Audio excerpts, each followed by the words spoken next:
দশকে যাদের জন্ম তারা যেমন একদিকে অ্যানালগ যুগের শেষ প্রজন্ম, তেমনি ডিজিটাল যুগের উত্থানের সাক্ষী। কেমন ছিল 90 দশকের শৈশব? 1 টাকাকে 4 ভাগের 1 ভাগ করলে হতো 25 পয়সা, যাকে আমরা বলতাম 4 আনা। এই 4 আনাতে পাওয়া যেত নাবিস্কো লজেন্স। রং বেরঙের কাগজে মোড়ানো এই লজেন্সই যেন ছিল সে যুগের শিশুদের আনন্দের উৎস। শুধু লজেন্স নয়, পাওয়া যেত কালার গাম নামের লম্বা এক ধরনের চুইংগাম। বেশ কিছুক্ষণ চাবালেই ম্যাজিকের মতো সাদা চুইংগাম হয়ে যেত গোলাপি। এছাড়াও ভাঙা প্লাস্টিক বোতল বা লোহা লক্কর দিয়ে পাওয়া যেত হাওয়াই মিঠাই বা কটকুটি। চকলেটের পর ছিল খেলনা। তখন খেলার জন্য আধুনিক বা দামি কোনো খেলনা ছিল না। বৈশাখী মেলা কিংবা ঈদে ছেলেদের প্রথম পছন্দ ছিল টিনের পিস্তল, আর মেয়েদের মাটির হাঁড়িপাতিল। আর কারো কাছে যদি ইয়ো থাকতো তাহলে তো আর কথাই নেই।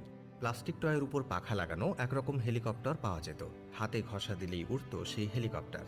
পাবজি, ফ্রুট নিনজা সে সময় আমাদের কাছে মানে ছিল ভিডিও গেম। বিভিন্ন আকার আর রঙের হতো এসব গেম। তবে পকেটে কিছু টাকা থাকলে তারা বাবা মাকে ফাঁকি দিতে পারলেই চলে যেত ভিডিও গেমের দোকানে। মোস্তফা বা মারিও 1 টাকার কয়েনেই বাজিমাত। তখন ছিল না অনলাইন রাইডিং। 1 কয়েনেই মোস্তফার ডাবল ড্রাগন বস মারতে পারলেই এলাকায় হইচই শুরু হয়ে যেত। তখন বাড়ির পাশে ছিল না খেলার জায়গার অভাব। আর বিকেল হলেই শুরু হতো হই হুল্লোড় আর খেলাধুলা। কানামাছি, লুকোচুরি, ছোঁয়াছুঁই কিংবা ফুলটোকা। সন্ধ্যার আগ পর্যন্ত চলত দৌড়ঝাঁপ। তবে বাবার কড়া নির্দেশ থাকত, মাগরিবের আজানের সাথে সাথেই ফিরতে হবে বাসায়।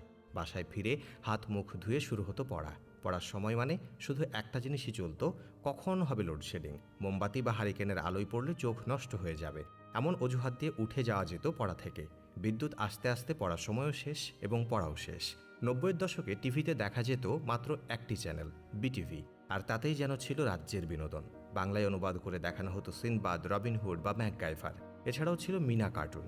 আর শুক্রবার আসলেই সারা দিন অপেক্ষায় থাকতো সবাই, আলিফ লায়লা। সে সময় বাংলাদেশের মানুষের সাথে পরিচয় হয় বিখ্যাত বাকের ভাইয়ের। সে সময়গুলোর কথা মনে হলে এখন শুধুই আসে দীর্ঘশ্বাস। কেউ হয়তো অতীতে ফিরে যেতে চাইবে, কেউ আবার সে সময়ের কথা স্মরণ করে নিজ মনেই হেসে উঠবে। তবে 90-এর দশকে জন্ম নেওয়া শিশুরাই হয়তো প্রকৃত অর্থে উপভোগ করেছে নিজেদের শৈশব।